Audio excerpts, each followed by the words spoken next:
Cuando se formó el Golfo de Vizcaya, la península ibérica se... ¿cómo se dice? Y la tourné, la giró, pero no entre Sals y Narbona, que estoy diciendo, exactamente en el lugar donde está hoy la estación de Perpiñán.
Buenas tardes.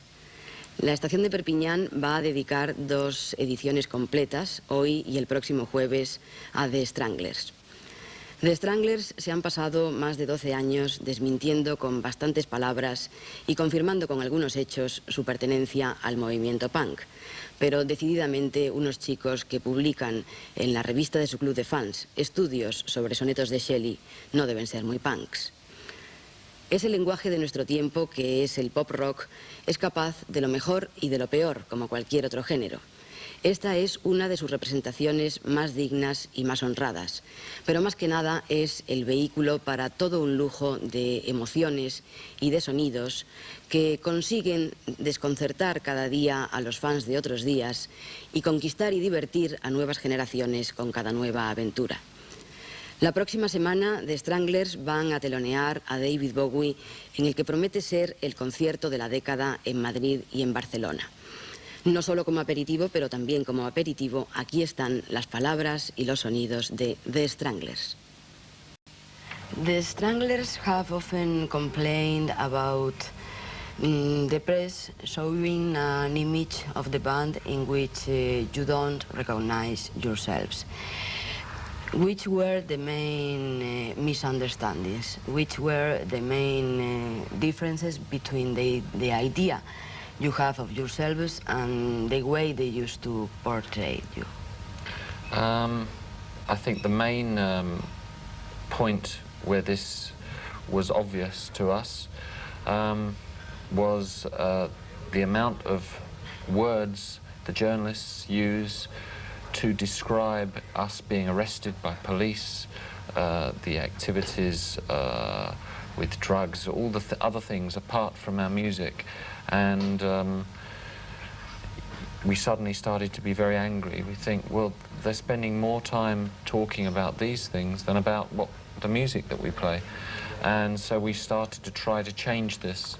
The reason why this situation happened was because when we first started to play in make records in 1976, 77, when the punk groups were happening, we were happy just to have an opportunity for people to watch us, and they were interested in us, and we didn't care what the connection was, why they were interested. And the reason why they were interested was because they thought that we were a very strong punk group. And there were about 4 or 5 people in London who weren't musicians, like Malcolm McLaren, and I can mention a few other names, and they were organising the press and the groups together like this, like manipulating, and they were using the groups to create this situation. We were an example, a very extreme example, of a group that was completely abused by the image makers.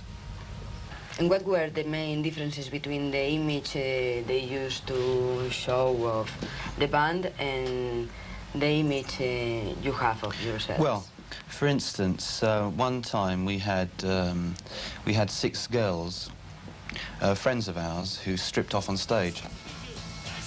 And to give you an example of how that was misinterpreted, these girls were very tough London girls, street girls, if you want. And they wanted to, you couldn't find more liberated girls if you looked for them, if you created them. And they wanted to prove that they didn't care, and they were tough girls, and they stripped on stage, and because they asked us. And then that was seen as us exploiting, in a very sexist way, 6 girls. And yet these girls, if you had complained to them about anything, they would have hit you in the face. So how, you know, the same thing can be seen in a totally different way.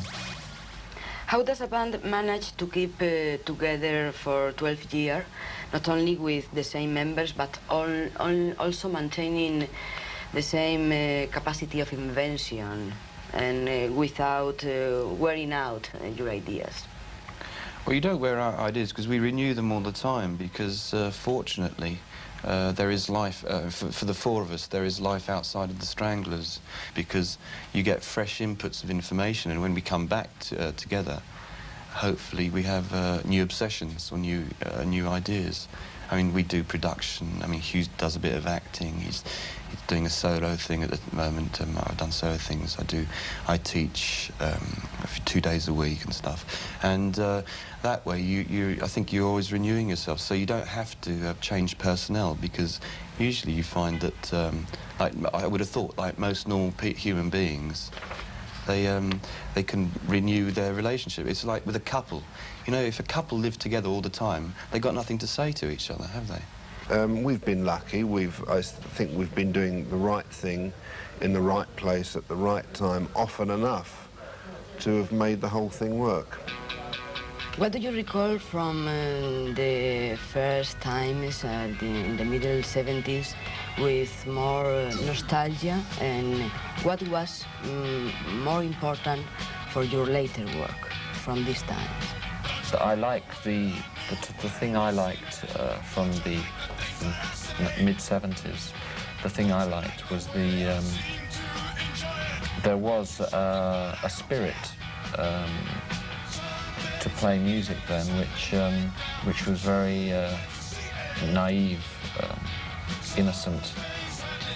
Probably the thing I don't miss, but I kind of feel a bit nostalgic about, is that at one point every night we were fighting, and that was a very exciting period.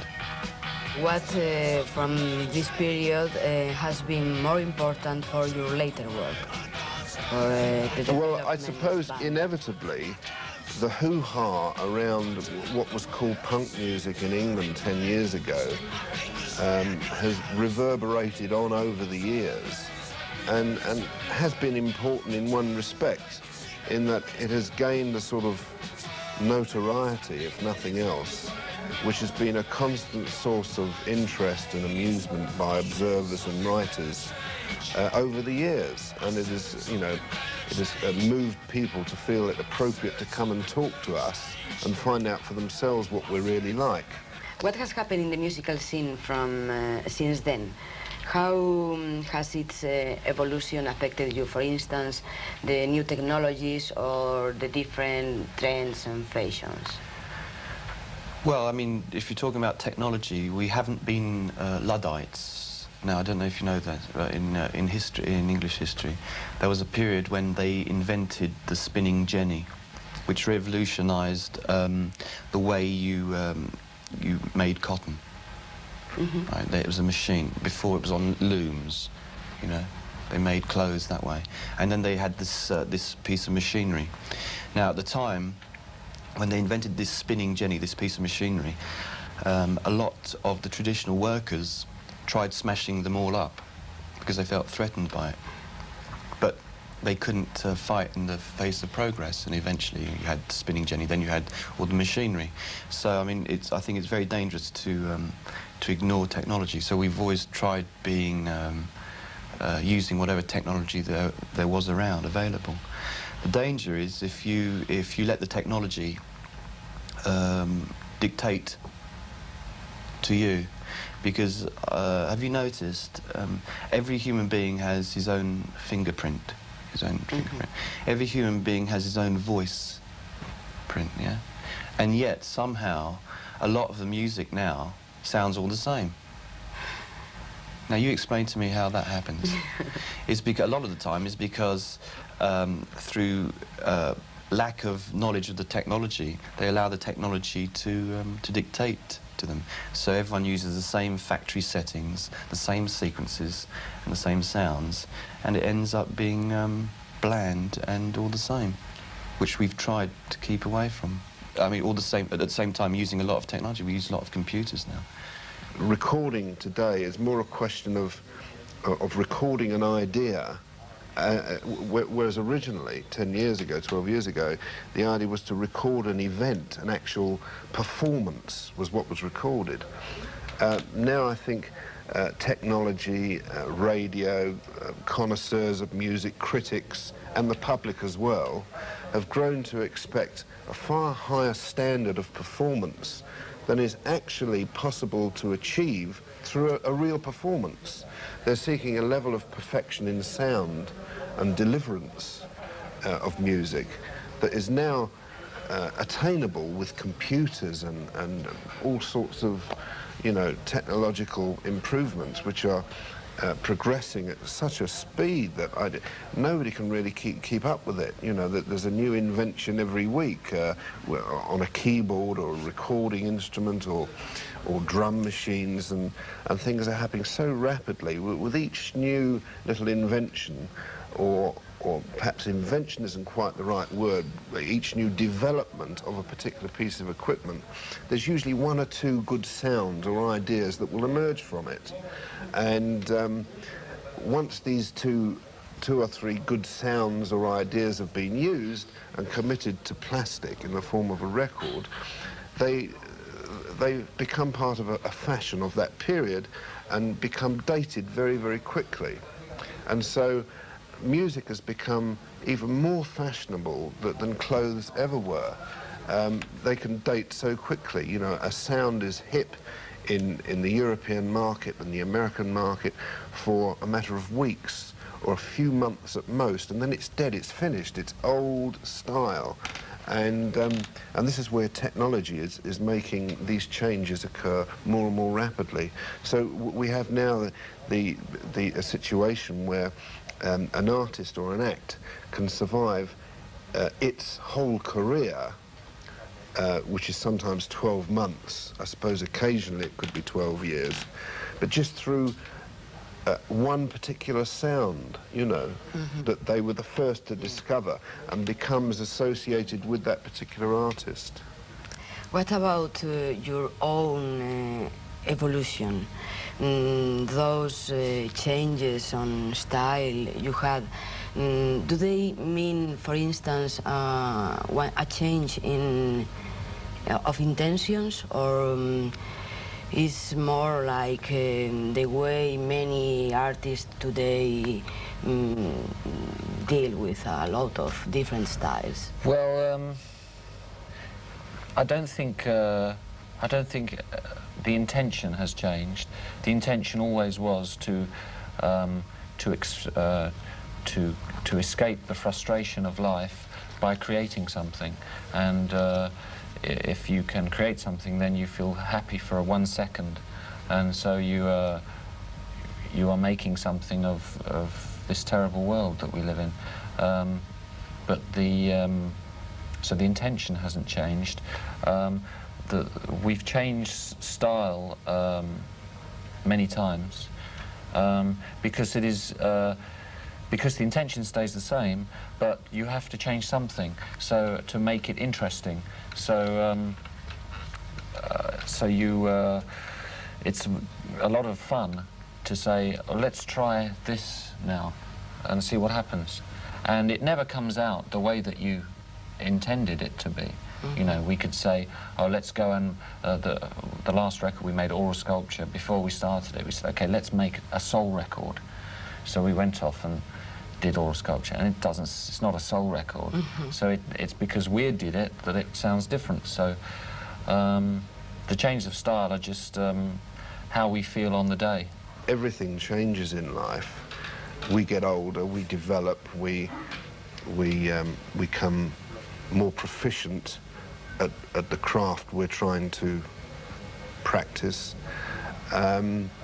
New ideas spring to mind suddenly, and so there's a natural evolution in our music, which I don't think we could say that we were clever enough to have sat down and said, the next time we're going to go off in a certain direction and create this whole new style of music. It isn't really like that. It's simply that the music comes out the way it comes out on that particular day because of your environment, the way you feel, the way, you know, the way your economic situation is, the way politics are. I don't know. The people around you influence the way you feel, and it's like the way you feel when you get up in the morning is the way the song is going to come out. You know? Mm-hmm. And so I think to generalize, I suppose one could say that people have observed that some of our early music was very aggressive and some of our later music was more romantic.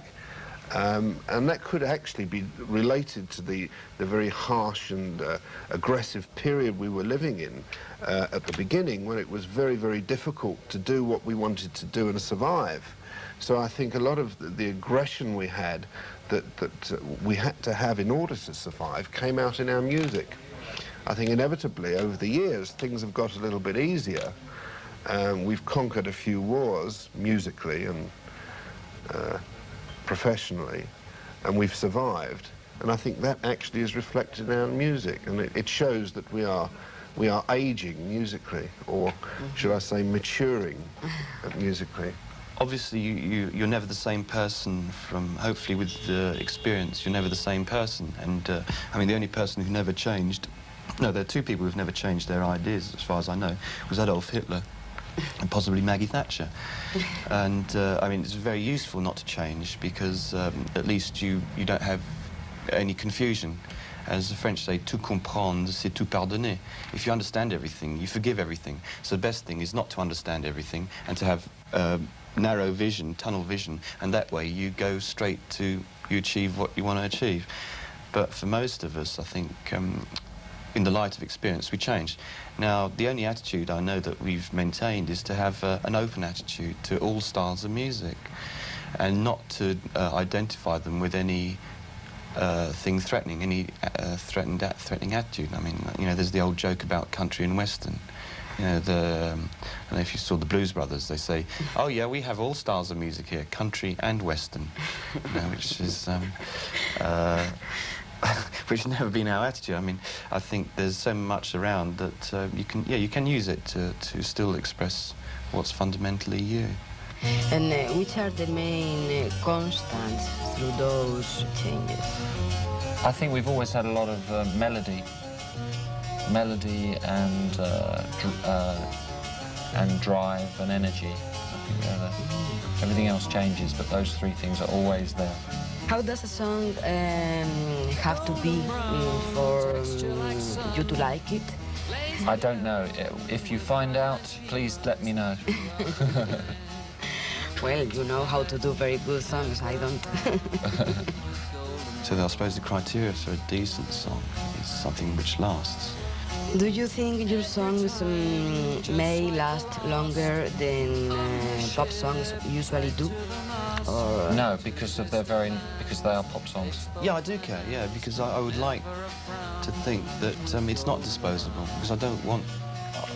I've got this thing about like the idea of things being disposable. Because, I mean, it's if you spend energy and time on something and a bit of, you believe in something, and you see that effort wasted, it's a piss-off, frankly. It's frustrating. But only time will tell. You can't tell. To which extent are your songs some kind of self-portraits? I think that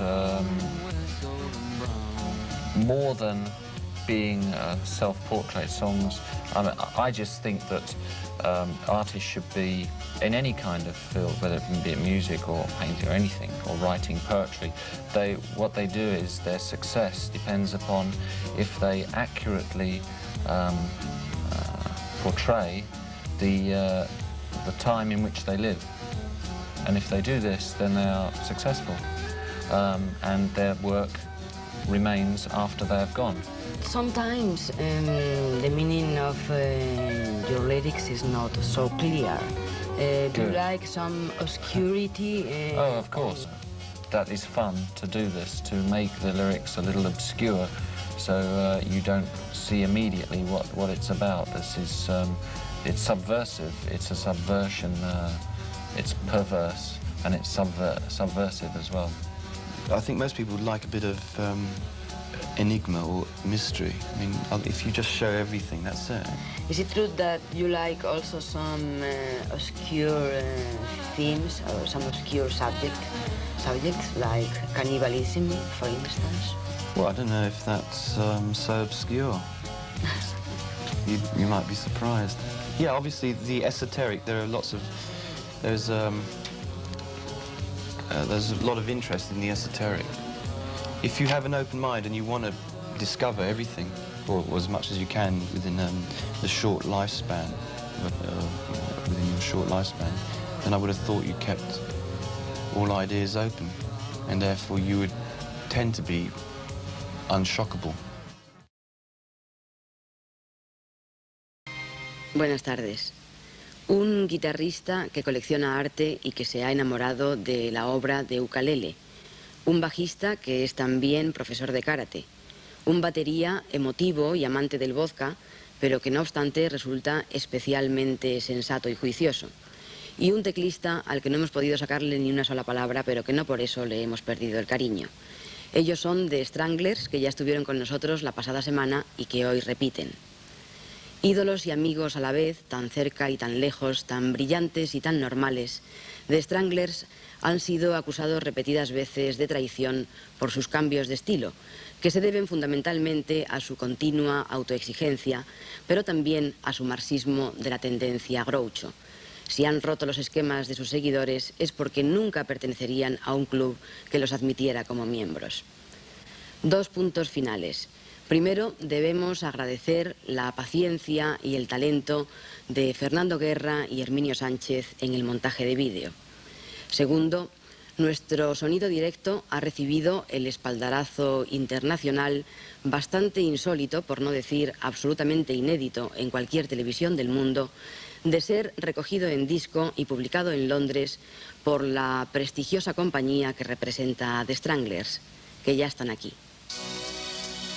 What do you think are your main musical achievements and goals? That's a very difficult, a very good and a very difficult question. Main musical achievement is just to, I think, to be in a position where I can, by what I have done, people come up and ask you to write your name on something. I think this is fantastic. I think, and they only do this because of what you have achieved with your music. So I think this is the greatest musical achievement. It's praise, it shows praise from another person. As far as the musical goal is to achieve perfection, but you can never do this because as soon as you achieve that, you would stop.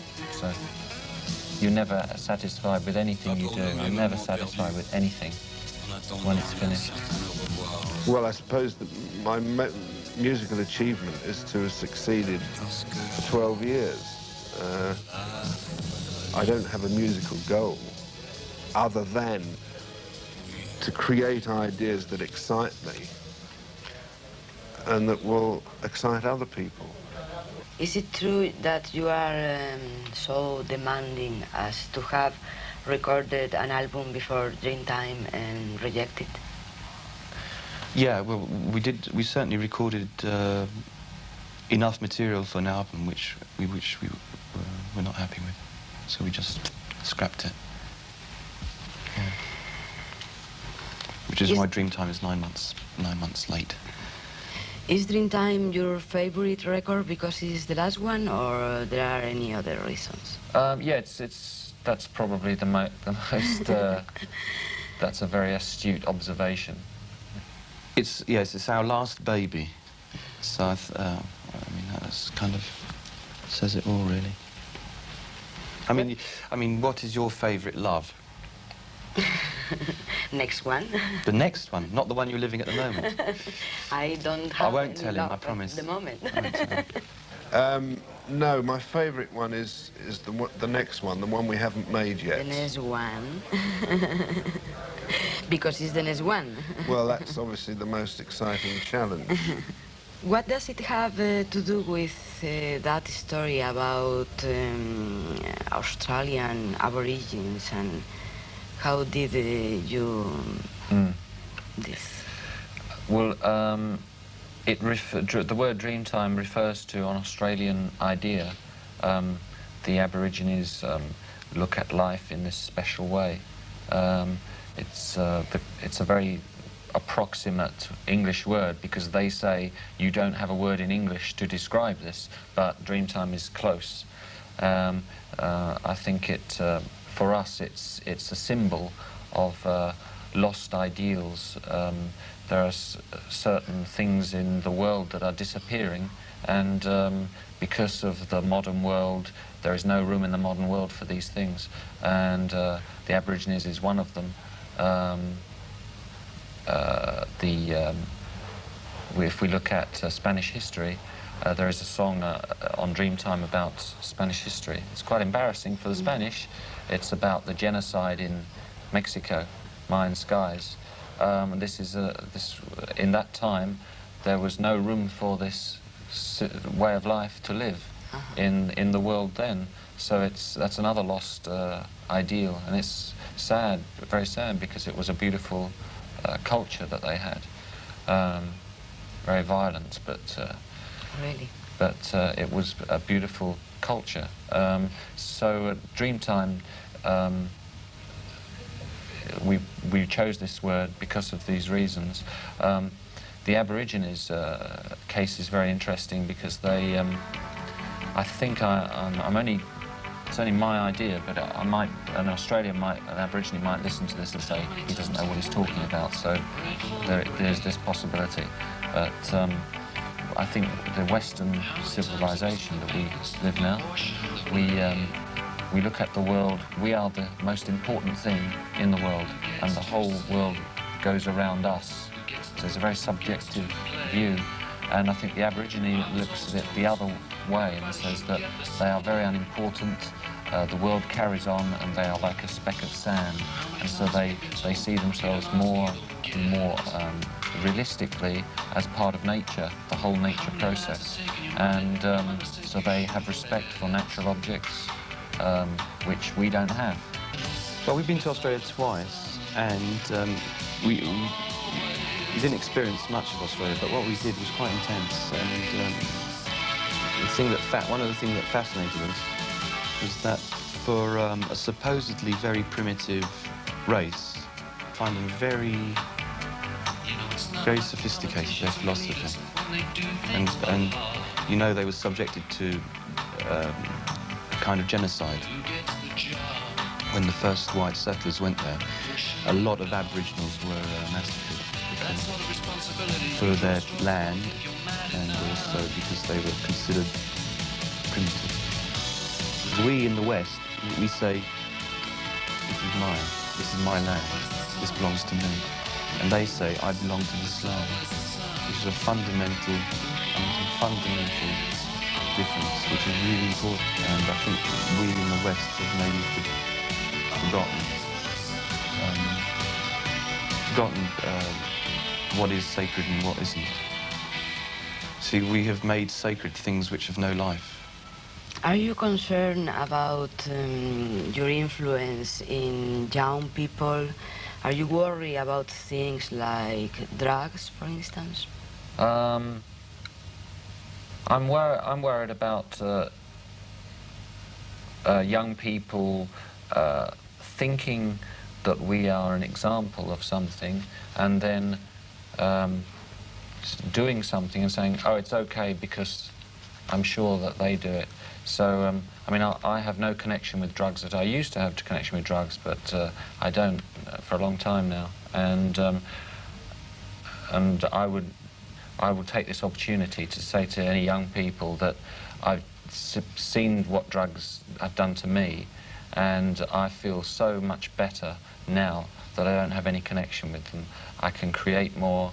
My mind is active all the time, and I think that they do. Do you know the word stunt? Uh-huh. Yeah. They drugs stunt personality growth, I think. And you have the opportunity of going out of them. Not Yes. many people have. Yeah. Well, I think it's. I think that a lot of people who are involved with them think that it's more difficult than it is to stop. I think with the Stranglers, because obviously you tend to work or to be associated with younger people than old people, because music appeals more to younger people. That we try not to hold banners up. So I'm not going to say take drugs or don't take drugs, for instance, or my politics is better than your politics. I might talk about a political subject in a song or drugs in a song, but I'm not going to hold any banner for anyone. One has to recognise that we are being observed just as a Picasso hanging in a gallery is observed by the people who walk past it. And Picasso, no more than the Stranglers, could set about performing his role as an artist simply by pretending that he can only paint pictures that won't offend one or other strata of society or section of the population. And so, although we're not particularly trying to outrage anybody, we are trying to reflect the world in which we live in our music and our lyrics, just as any other artist. You say something about your opinion on this quite awful world. Do you think is it possible and desirable doing something to try to change it, or there's nothing to do with it? Well, I'm sure that the human being is determined to destroy itself. I'm sure, but whether we can try to delay this as long as possible, I think that would be a good idea. And anything that we can do to help this, anything anyone can do, they should do it. Definitely, yeah. Well, I really, if this is a serious question, I'm very troubled by the aggression in the world. I think we live in very troubled times. I think there aren't enough people who take seriously the great issues of today, like pollution, like war, like the whole nuclear issue. I think people are being trampled over by governments who have got their own motives and ambitions. And I think the ordinary people of the world now, as always, just want to live a simple, happy life without the complications that international politics has brought upon the world. So, to be realistic about it, I don't think there's too much I can do about it, but what do I think about it? I think we're living in very troubled times, and that concerns me. And do the Stranglers as a band have any political attitude? Well, I would say that we all are politically interested individuals. We're very concerned about the world and the environment, and we occasionally write about this lyrically, although usually in quite an obscure manner that is often not really appreciated by the average reader of our lyrics. So we as a band do not profess to have a political point of view in the political party sense. And we have never and don't intend to, because we are, you know, in front of the media, to try and preach a political doctrine of any kind. But as individuals, yes, we are very interested and think that it is important that everybody should be aware of the political situation because it's a fact of our life. When we agree to a song and the song says something, that's one thing, that's something in common.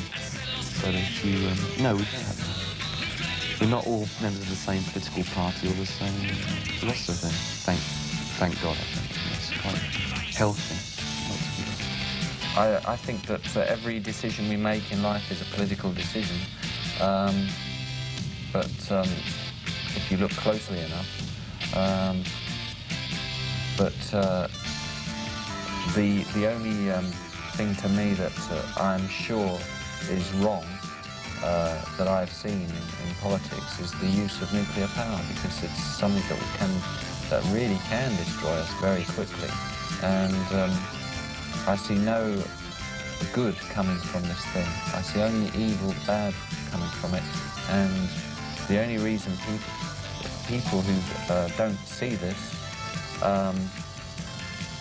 people who understand its danger but still want it, are doing it, are saying this for personal gain because they're going to make money out of it. And other people who don't care, they don't know enough about it. The accident in Russia has shown us that people didn't realise what it meant. In England, they just had in Great Britain, they just had a survey about nuclear power. And before Chernobyl, they had one, and before Chernobyl, 60% said, yeah, nuclear power is good, you know, cheap electricity and all. Now, they say, you know, 60% say, no, it's terrible, you know. So it's just down to what people know about it, you know. So this is the only political thing that I am convinced that I'm right about this, that nuclear power should be stopped immediately in every country in the world because it's just too dangerous. Is it true you went to Mexico for visiting Trotsky's grave? Yeah, that was a long time ago. Is there any relationship between this fact and Trotsky appearing in your song No More Heroes? Oh yeah, because we had the song, and I put Leon Trotsky in it because I read a book about him, and then we were in America and I had a few days free, so I went down to see where he died, and they've left his desk where he wrote exactly as it was. They haven't moved anything since he died. And one of the last things he wrote was that he thought that America was going to become the first truly communist country in the world. Do you admire him? Yes, I admire his abilities. He was very talented. He worked hard. They gave him a job to do in the Revolutionary Council that they set up. He didn't have any experience, but he said, well, I'll try it and I'll do the best I can, and he did it, and he did it very well. You said yesterday you think Picasso is the most interesting artist in our century. The best. No, the best. The best. Yeah. Can you explain why do you think he's the best? Yes, because I've just visited the exhibition here that Jacqueline, his last wife, collected together. And looking at this now, I see that I understand now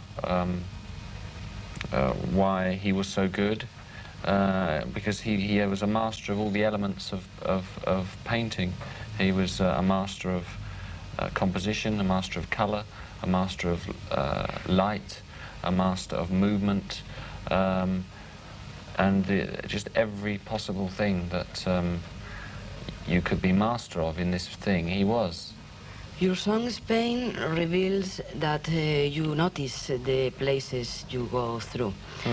What do you think about the evolution of our country in the last few years? I'm very excited. It's very exciting. You've got a very good future ahead, I hope. I think that people, until a few years ago, they thought of Spain was a little not to be taken seriously, and now they are thinking again. And it is really, it's the only country in Europe that is underdeveloped, really. All the other countries have been developed, but Spain is underdeveloped, so it's very interesting to watch the changes that will occur here in the next few years. And it's encouraging as well, because the other countries that developed in big industrial and technology developments, when they did it without thinking, and they made mistakes. And so maybe now Spain can look at the things that the other people did wrong and make sure that they don't happen here. You'll always reap what you sow. What did you sow during the last 12 years, and you are reaping now, or you expect to reap? Me personally, I feel that in the last 12 years I've managed to do exactly what I want to do in music, and haven't made any major compromises to what I felt was true for myself. So the benefit of this now is that people accept what I do and my style, and with no questions. They just say, this is what he does, fine. And so that's the benefit. A lot of people, they want success so fast that they make compromises for their work, and then people don't take them seriously anymore. And so they lose this respect. So that's what I've gained, what I've reaped is the musical respect. We must have done something right to be in a situation where we're having such a wonderful time in Madrid all of a sudden. Because we've been to Spain many times over the years, and it's always been difficult. You know, we've tried to play here, and we had difficult organising concerts and getting into the country, getting out of the country, you know, finding a way of making economic sense to make the thing work. Of course, in the early days, we were completely unknown in this country, and that was very, very difficult. But suddenly here we are, 12 years later, invited to come to Spain by this wonderful television company. And we played a concert last night in the most wonderful venue we've played in the whole of Spain or Portugal, probably even France, and thoroughly enjoying it. And the reasons for this coming about must have been somewhere to do with the seeds that we sowed 12 years ago, although I couldn't really put my finger on it and say exactly what they were.